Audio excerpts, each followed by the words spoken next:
Plus 15 30 సరిపోయింది. ఎంతన్నా మీ దగ్గర ఈ మొబైల్? మా దగ్గర ఈ మొబైల్ ఎంత? వివో T3 Pro కదా. ఎంత జీబీ?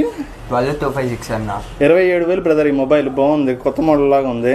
కొత్తదే అన్న, మొన్నే తీసుకున్నా. Seal cut 15,000. 15,000 వచ్చిందా? ఎక్కడ? OLX లో తీసుకున్నా. Okay brother, congrats brother. రుకో జరా సబర్ కరో. లాక్ అయిపోయినా. ఏం లాక్ బ్రో? లాక్ మర్చిపోయావా లేకపోతే ఏమైంది? కాదని ఏందో ఫైనాన్స్ అంట, చూడన్న కొంచెం. EMI లో ఉంది బ్రో ఈ మొబైల్. చూసుకోలేదా నువ్వు? చూసుకోవాలన్న. నాకు ఎలా చూసుకోవాలి కదా బ్రో. ఇదిగో ఎలా అన్న, తక్కువకి వచ్చిందని ఎంత కట్టాలంట? 15,000 కట్టాలంట. 15 ప్లస్ 15 30 సరిపోయిందిగా. ఎలా అన్న దీనికి సొల్యూషన్? ఇంకేం లేదు బ్రో, దీన్ని లాక్ గానీ అన్లాక్ గానీ ఏం చేయలేదు. ఏం చేసినా రీస్టార్ట్ అవుతా ఉంటది మొబైల్. రీసెట్ చేసినా మొబైల్ రీస్టార్ట్ అవుతా ఉంటది.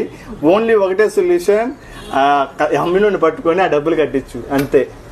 10,000 20,000 డిస్కౌంట్ లో వస్తున్నాయి సీల్ కట్ మొబైల్ అని చెప్పి ఆనందపడి తీసుకోమాకండి. ఆ మొబైల్ ఫైనాన్స్ లో ఉందో లేదో చెక్ చేసి తీసుకోండి.